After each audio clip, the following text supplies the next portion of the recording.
Hey everybody, ChaoticMeatball here, and welcome back to the all-inclusive Mega Man Marathon. And if you've read the title, I'm welcomed by a nice guest today. Welcome yourself, Professor Rock. Why did you drag me into this? Oh, you're the GBA guy! I mean, if you wanted to play stuff like Sonic Battle and Harry Potter and the Chamber of Secrets, what's Mega Man in Base? Well, I guess we'll have to find out. Roll the intro. It's my intro, thank you very much. Cue the intro. Son of a bitch.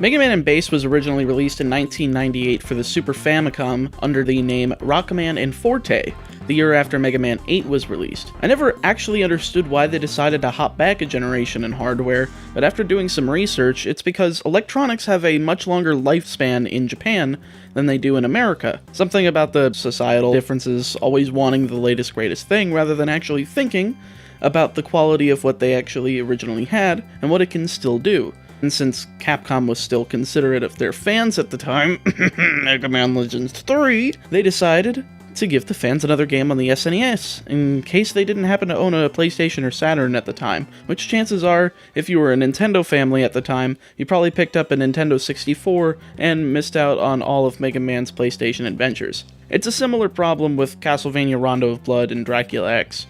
Mega Man 8 is like Rondo for the more advanced hardware, and Mega Man in Base is like Dracula X. So that explains Kirby's Dream Land 3. It still doesn't explain why the game came out in America in 97, but in Japan in 98. If we got that, then why did we never get the English SNES version of Mega Man in Base? The world may never know, but what we do know is that we got a re-release of it on the Game Boy Advance in 2002. Now, I've always loved the OG Mega Man series for the NES, for presenting the player with a challenge without having them yell, "That's bullshit," every 5 seconds. Like a certain other Capcom game. Don't you dare bring that one up! Okay. So going into playing Mega Man in Base, I was actually pretty excited to play another Mega Man game. I probably shouldn't have been. If I would have kept my expectations low, I might have enjoyed myself. Why didn't you enjoy yourself? Well, I guess it could have probably come to a few conclusions. Since you played the GBA version primarily, I know you had to deal with the screen crunch, which basically makes it nearly impossible for you to see things far ahead, above or below you, leading to quite a few deaths, I'm sure. And since I'm sure you're not as experienced with the other games in the X-Zero and ZX franchises, Base's movement was probably a bit of a surprise with the double jump and dash abilities. Actually, I didn't even play with Base on my first playthrough. I loaded up the game and saw the character select and chose Mega Man since I thought, who the fuck is Base? Well, that's a dead giveaway for not having as much experience with the non-NES classic series. Base was introduced in Mega Man 7 as one of Wily's creations, initially making Mega Man think that they were on the same side. He also appeared in Mega Man 8 and as a playable character in Mega Man 10 if you haven't played that yet. Interesting. I need to go through 7 and 8 at some point then. Enough about that though. So what exactly do you mean by the screen crunch of this version? Well, basically what I'm saying is that the Super Famicom version gives you a much better field of vision in comparison to the GBA port. Seeing as a lot of the assets from this game are reused from Mega Man 8, including sprites, enemies, and even Astro Man and Tengu Man make their returns as the only reused bosses in the entire franchise. Though they give different weapons this time, and have somewhat different boss patterns, making it feel a bit fresh as if you actually are getting the experience of Mega Man 8. And since this is, the case, you're seeing PS1 sprites on a tiny little GBA screen, making it much more difficult to see anything. Also, don't get me started about Sonic Genesis. That was a Genesis title, so it had no excuse for running that badly on the GBA. Yeah, that makes a lot more sense. I know that the Mario ports had much smaller sprites since they were ports of NES or SNES games, Same with Donkey Kong Country, so PlayStation sprites definitely wouldn't play well with the hardware we're given. Anyway, enough about the technical jargon. How about we actually discuss the story now? Yeah, I suppose there is a story. Essentially, there's a robot named King who overthrows Wily's forces and takes over his fortress. Either as Mega Man you go to put a stop to him, or as Base you go to get Wily's fortress back. It's not really that important, but it's there. I will say though that the translation on the Game Boy Advance version is just... wow. This seems like it was translated by someone who's only been working with the Japanese language for a month or two. I have to severely agree with that. I think it's terrible, and hence why I just use a fan-made translation ROM for the Super Famicom release, so that it makes much more sense. There are just the best attempts that the fans have done, not exactly the nuances of the Japanese version, but then again, from what I've gathered from a friend that was able to translate the text recently, the script is very bare bones in Japanese as well as English, so we're really not missing much. The stages though, those are the meat and potatoes, and we need to talk about them. Sounds like a plan. I guess it makes sense to start with intro stage, but why is it here? Don't Mega Man games open with a stage select? Well, yes, Mega Man 1 through 6 on the NES, as well as the Game Boy and Game Gear titles do, but 7 and 8 started the trend of using intro stages to set up the plot for the game.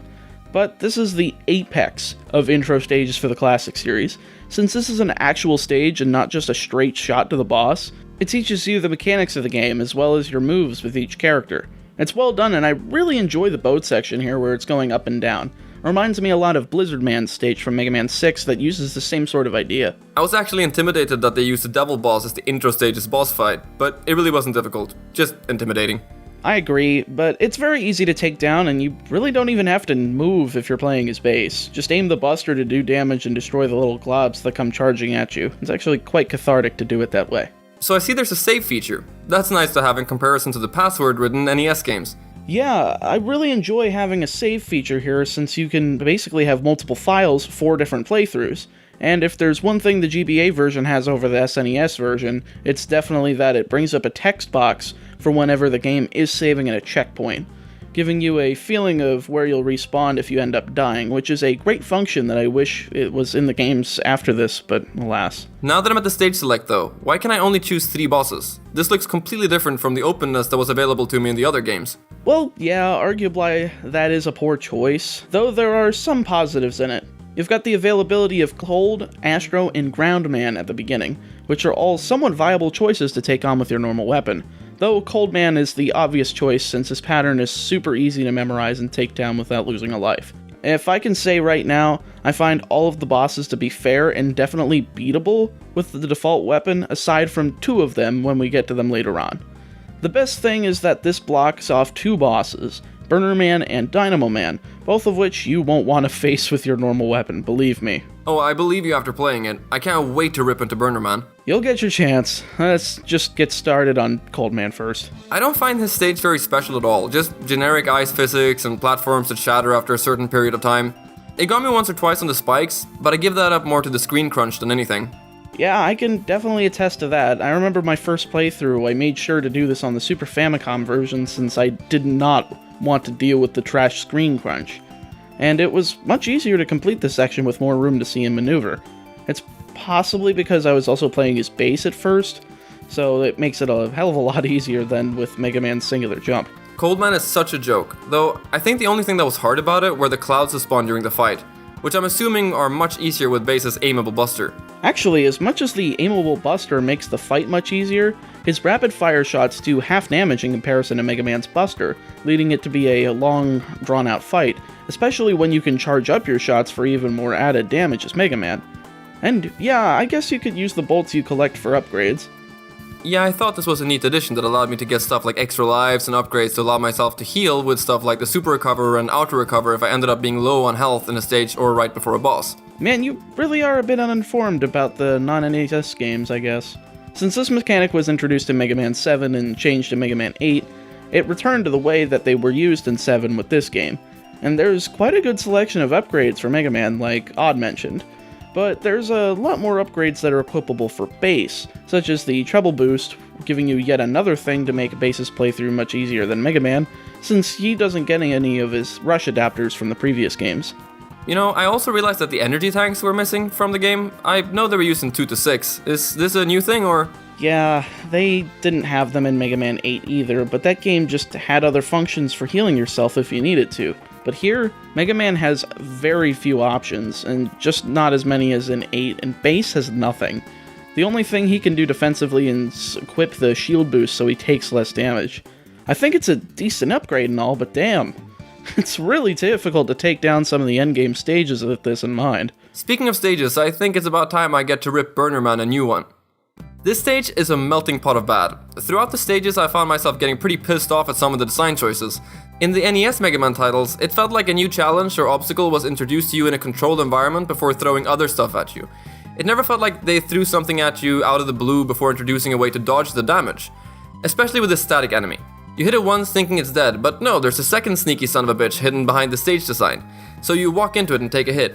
This doesn't seem fair to me at all, and this is the first time this thing shows up. He's not wrong, and with Mega Man, you really don't have anything to take care of it unless you have the ice wall here, and in which case you're trying to retain that weapon energy so that you don't have to run out during the Burner Man fight.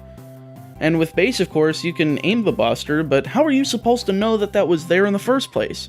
This is just some trial and error. And yeah, I get it's not that much damage you'll be taking, but it's still a design flaw that I can't help but bring up. Going back to how you said a few new challenges were introduced, this reminds me of a section of Mega Man 5, where there are these drop-in tiles in Gyro Man's stage, and then there's dropping enemies that try to hit you from above. Then they combine the two together so that you have learned and that there is an added challenge. This is the type of thing I like from a Mega Man game, but alas, we get slapped together obstacles that just force you to take damage and move on if you don't have prior knowledge. Oh, and while I'm talking about this stage, the whole concept of hiding holes in the floor is so goddamn tedious. It's like, sure, I could use Cold Man's ability to check for holes on every floor, but come on, is that fun? Would you consider that fun? Would you consider that challenging? No, right? I would consider it bullshit. Yeah, again, completely avoidable with Base, but when I say that, I can't help but think of the statement, why are you wanting to skip something rather than playing it as intended? And that's because most of these sections are BS. As someone with experience, I know what I'm doing, but newer players really get punished if they decide to play as Mega Man on their first playthrough. Last thing about the stage. The instant kill fire isn't terrible, but I shouldn't have to damage buffer myself so that I don't die. This leaves me with barely any HP when I fight Burner Man, and I made sure to die before actually taking an attempt against him since I don't want to waste any of the ammo for Cold Man's weapon. When you use it, you have to make sure it's not during the time he's dashing across the floor and is invincible. You have to make sure you see that Burning Man is taking damage on the spikes. I will repeat. You have to see him take damage, as if he's fudging the numbers on his health bar, if you don't see it. It's stupid, and I don't remember there being any other boss fight in the Mega Man series that would have you attack, and it do no damage since he's off-screen. Yeah, I can attest to that. One boss I remember being off-screen quite a bit was Blizzard Buffalo in Mega Man X3, and this was a similar problem, so at least it's precedent since X3 came out a few years before Mega Man and Base. I kind of understand since you can't damage other enemies off-screen during the regular stages, but this is just, I guess, just a weird decision that they couldn't really change the rules. Especially since Blizzard Buffalo can damage you when he's off-screen, but we'll talk about that when I get to Mega Man X3. Just as a side note, I can't believe you're trying to review every Mega Man game. Me neither. Why does Mega Man Slacker exist? You don't understand the agony I feel every time we get closer and closer to me having to review that game. Are you okay, dude? You know you don't have to review it if you don't want to. Alright then, your prerogative, I guess. Anyway, Burner Man is just a bit of trash, but other than that, the game is pretty good from here. The next stage is Pirate Man's stage, and it's one of my favorites. I seem to gravitate towards water stages in Mega Man games, since the physics makes it pretty fun to mess around and look around with the level. Bubble Man, Wave Man, Splash Woman, Launch Octopus, you name it, I love the water level. The only one as bad as Ice Man, and that's because the water physics are just way too different in Mega Man 1. I like the idea of being enveloped in a bubble and moving around the stage in that way. It's not used perfectly, but it's good enough to be worthy of a Mega Man stage. I really didn't like this stage since I primarily played it on the Game Boy Advance version, but when I dabbled with my playthrough on the SNES version, I actually liked it a lot more. So yeah, screen crunch? Screen crunch. Yeah, I'm not surprised. Speaking from my GBA playthrough, the screen crunch was pretty bad here since you could easily fall into the pits of spikes with the big open area, especially with all of the spiked balls around. It's very difficult. But if you go straight ahead, it's a straight shot, but of course you wouldn't know that if it was your first playthrough, so I understand your position. I will give the fight against Pirate Man props though. It's a very fun fight that's able to be done both with Burner Man's weapon and with the Buster if needed. I actually didn't have much of a problem with him, and I think he would have been a good first pick if the grid system didn't stop me from accessing him. Also, the armored armadillo-esque attack makes me happy. I love that fight. I can't deny anything there. I enjoy doing Buster-only runs of Mega Man games on occasion, and this is definitely one of the easier bosses in the 1 or 2 times I've done this run in Mega Man and Base. Up next in the weakness chain, we've got Ground Man. I enjoy this stage. I mean, you have to maneuver and destroy these big centipede pots. That's a blast. Though the only sore spot was near the end of the stage, where these little drills start tearing away at the floor, and I basically had to get damaged by the Sniper Joe before going onward. Other than that, it was pretty enjoyable, and one of the few fair stages that I've encountered with the screen crunch not being too big of a problem. I agree. Ground Man is one of the most sound stages in the game, and I really love the design. The drills being a main factor of it is design, and it reminds me a lot of Tunnel Rhino, again from Mega Man X3. Why is this game reminding me so much of that one? I guess it's the most divisive game in the X series, as this is the most divisive game in the Classic series, so that comparison kind of makes sense. Also, is it just me, or does the weakness order really resemble the original NES game? What do you mean? Well, I mean Cold Man using ice, Burning Man using fire, Pirate Man using bombs, Ground Man, Tango Man using a cutter, and then Dynamo Man using electricity. They all have pretty similar elements and ideas for weapons. You're not wrong. That's something I never realized. Good job, dude. Thanks, now if I could only play the game without dying a boatload. Well, getting back to the stages, Tango Man's stage starts off with this iconic piece of level design. You have these... Oh, I'll handle this section, thank you. Oh boy. You have to perfectly measure your jump so that you can make it to each balloon before it pops and without hitting the spiked ceiling above. Luckily, the game is nice enough to give you respawning extra life before the whole ordeal. But that just seems like a cheap way for people to forgive bad design, especially with the screen crunch seen in the Game Boy Advance version. I agree that there's been many tight jumps in classic Mega Man games, but this just almost seems too tight with no room for error. At least in Base's case, you have the double jump to tap extremely lightly so that you don't touch the balloons too early. But it's not what I deem as a good level design.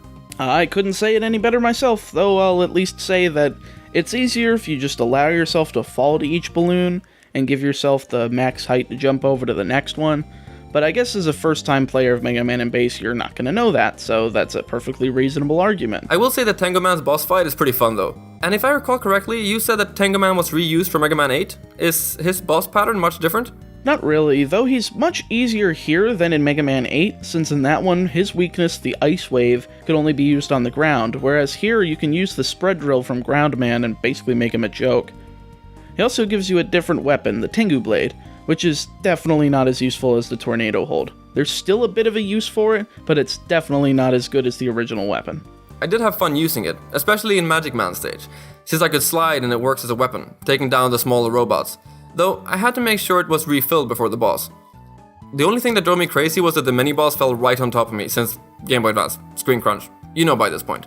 Aside from that, the stage was actually really fun with all the trains and such.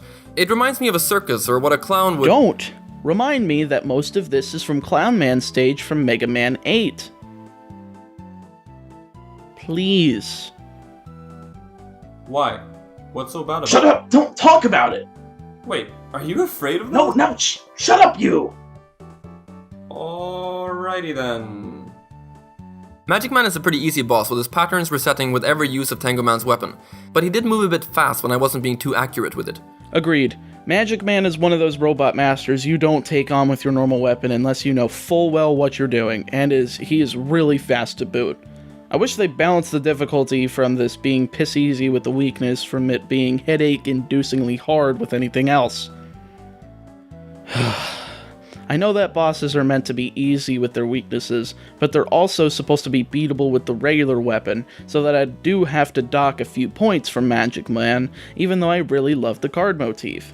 This stage also made me realize how detailed the sprite work and animations really are. I didn't think about it before, but Base's weapon acquisition pose is pretty neat, and it's kind of reminiscent of something you'd see out of Dragon Ball and a Super Saiyan transformation. Definitely. Though since I have experience with Mega Man 8, these visuals were definitely more impressive there. But since they were working with better hardware there, they had the room for extra frames of animation, What made me the happiest is that they removed the stupid breathing animation from Mega Man 8, seeing as Mega Man would expand and contract, which really didn't sit well with me. Yeah, I don't think robots need to breathe. Neither does metal expand or contract. I figured they were made of silicone. Wait, why the heck does this matter? It doesn't. Very true. Back to the actual game then. Astro Man stage was pretty frustrating as Mega Man. Usually I'd have something to bypass the stupid disappearing reappearing blocks in the NES games, but I have nothing here, unless I'm using Bass's treble boost, but of course Bass is the one with all the maneuverability. Why couldn't Mega Man get his jet adapter from Mega Man 6 or Rush Jet? I guess it's not a big deal, but what was a big deal were the rising floors that pushed me into the spikes at least half a dozen times. That drove me crazy since I didn't expect it at first, and then when I knew it could happen, I was always twitchy during the rest of my playthrough of the stage, making it boring and not fun to play through at all, just another bout with my good friend trial and error. Yeah, I agree. Experience is key with this stage, as it basically is with the whole game from what I've been noticing throughout this review. And I gotta kind of throw it to the side to understand the majority of players' opinions. Astro Man stage isn't terrible, but you'll definitely die a few times if you're not careful. I really don't like the very strict timing of the disappearing block puzzles here. It's not very difficult if you get the timing right, it's just a weird obstacle that not very many other games have attempted to try. Well, with that we got one more bad bot left to bust, and that's Dynamo Man. Oh, I enjoy alliteration. Well done, my friend. Dynamo Man is a fun stage, nothing difficult that's a pile of trash, but nothing that's transcendent. Agreed. I definitely like this stage since I had exposure to those dumb electricity bots that I learned about in Burner Man stage. It's pretty fun, and with the previous 8 stages under my belt, I feel pretty confident in my abilities. Even Dynamo Man wasn't terrible, even though he's got that healing move, which is a bit of a pain. The healing move is pretty irritating, but when you're playing as Bass, since you can't do as much damage and he heals a little bit more, it's not terribly hard. I enjoy the patterns of dodging as I had to perform it, so yeah, it's pretty good. Definitely one of the more solid stages in the game. I don't know why so many people have such a problem with this fight. Really? People complain about this one? I guess since I played Mega Man in my first playthrough, it was much easier due to the increased power of Mega Man's Buster along with Astro Man's weapon. Yeah, the copy vision really is a nice weapon, which is funny since after having played Borderlands 3, it reminds me of an ability that allows you to clone yourself so that enemies attack it instead of you. If they had made the copy vision more like that and made enemies attack that instead of you, I'd call it the best weapon in the game, but I digress. So, I guess that leaves us with King Fortress, right? Actually, no. There's one more barricade before we get there. This little stage actually tests your abilities with all 8 of the special weapons, rewarding you with 100 bolts per stage. Very nice if you need some last-minute upgrades before the final stages. Oh yeah, I had a bit of a problem with Pirate Man's weapon seeing as I didn't originally know that the weapon was movable, so that was cool to learn. Now it's time for King's Fortress. Make sure to bring max lives to this place. You will need them. Yeah, yes, you will. Fuck. Lay it on me. Well, before we go on, I guess I should comment on the music since I know you do that a lot. It's pretty enjoyable, although I generally gravitate more towards sound chips of older systems, specifically the NES. The boss tracks had some really good punch to them, and I honestly think the soundtrack kinda saved a lot of the game for me. After getting killed by a boss, you get that damn it feeling, but then you enter the room again and you have the music begin, making you ready to fight. It's invigorating, and I think it minimizes the frustration during the boss fights, but not necessarily while in the stages. Also, I noticed a big difference in the sound department between the SNES and Game Boy Advance version. Why's that? Well, that's because the GBA doesn't have an onboard sound chip, so that they had to rely on samples and MIDI sequencing right on the card. It works for some games, but Mega Man and Bass surely suffered from this department. Kinda like how in Sonic Advance and Sonic Battle, where you've got good high-quality samples mixed in with some pretty mediocre sounds. So I think that the SNES version wins by a landslide. I agree, and I've gotta say that my favorite stage theme though was Ground Man's, followed by Pirate Man as a close second. I just love that jazzy feel of Ground Man, and Pirate Man gives me a sense of adventure that I'm looking for in an open-ended level like this. Actually, just going back to listen to it, you know the opening sounds a lot like Any Way You Want It by Journey, right? Well, I'll be damned. But yes, the Mega Man and Bass soundtrack. I'm gonna say that this is one of the best soundtracks in the series, and I definitely agree that the chiptune stuff is more fitting for Mega Man, seeing as it's been the majority of the series. But like I said in Mega Man 8, I see the benefits of a more calm instrumentation, but I do prefer the chiptune stuff. So I enjoyed tracks like Burner Man, Pirate Man, Ground Man, and the absolute best boss theme in the entire franchise. It's so rockin' that I could just sit here and play it repeatedly on loop on my guitar here at my desk.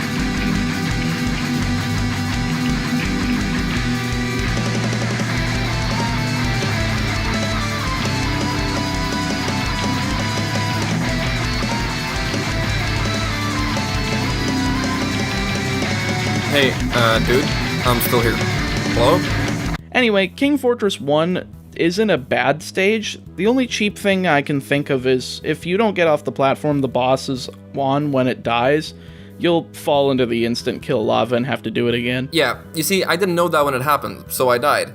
It's kind of BS that it just falls off. You'd think that it would stop moving or would automatically move Mega Man over so that you wouldn't automatically die.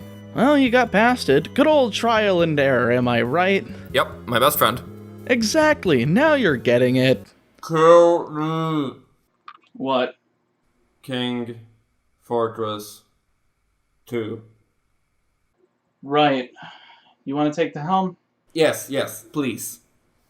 Oh god, who decided to make this one stage was a complete lunatic? There are 4 bosses. Not 1, not 2, not 3, but 4 bosses. The stage isn't bad. I think the enemy placement isn't bad. The platforming isn't killer, but those bosses, man. The first tank isn't too bad with Pirate Man's weapon and the normal buster, so that's not bad. Though, not having an enemy health bar is irritating, especially when there's 3 points I have to attack before being able to take it down. The second tank though, frick man, that first attack, even I know that that's a trope to call the game out on. But it's really a problem, not with Base, but with Mega Man. You've gotta be on the top of your game if you're gonna take it down with him. The platforms are easy enough to land on, and all the other attacks aren't bad, it's just a bit dumb with the fist attack. You really don't sound that angry about it. Are you sure it's that bad? Yeah, it's bad. I'm just running out of energy. This game brought out a lot of negative emotions in comparison to positive. I want to like this game more than hating it, I really do, but damn dude, I definitely find this a lot worse than my NES experiences. At least the king bosses really aren't bad. Just don't game over here or else you'll have to fight everything over again. I know that because I had to fucking do it. Can I quit now? No, you're really close. I'm not trying to torture you. Ugh, alright, well, wait a second. Wily was the one who built King? What was the purpose then? Oh boy. He literally made a robot to take over his own fortress just to make Base get it back? I'm so confused. How asinine is this plot? Well, yeah, the localization in the GBA version is bad and makes it look like an idiot plot. It's quite sad when the translation from the fans is better than the official one, but that's water under the bridge at this point. I really couldn't care less, but since I get the gist of it. I agree, but really, who thought of this crap? I wish they made it like Wily made a very rare programming error and it was fatal. It's not so hard to come up with something like that. That would have made sense. Actually, that's not a bad angle at all. I can't believe you came up with that so easily. Oh well. Well, I guess I've got to mention that Wily isn't hard with Mega Man. I got lucky with the health drops from Eddie, so I managed to beat him. The boss rematches also weren't bad now that I've got experience with each of them. Yeah, the difference with the rematches though is that they were part of the stage rather than a gauntlet with teleporters. It makes it feel a lot like the original Mega Man X, which I really enjoyed the way that it treated the boss rematches, and no other game has attempted to do so. Kind of disappointing in a way, but it's better than being overused. I agree, and yeah, with that, Wily gets away again and Mega Man gets closer that King got away and turned good. Which, how did that happen? I thought robots only had free will in the X series and onwards. I really don't know why. I presume that Mega Man damaged his circuits in a perfect way, but sheesh. I don't mean to justify this game any more than I already have, but at least in Base's ending, he ridicules Wily for this stupid contrivance. I need to stop talking about this one before ripping my hair out. Any post-game thoughts? Well, I definitely thought that this was the best looking Mega Man game I've played. I'm sure that Mega Man 8 looks better since the sprites were made for PlayStation rather than the SNES, but that's probably more your department.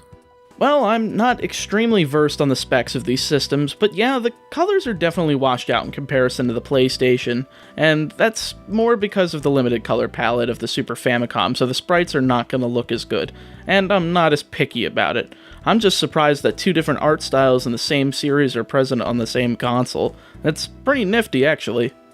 That honestly sums up my thoughts on Mega Man and Base. In short, the music is really good. The stages usually have some kind of crap, but were generally pretty solid.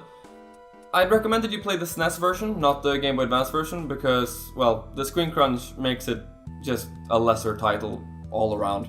Oh, and don't play this as your first Mega Man game, it's kinda difficult. I think that's it.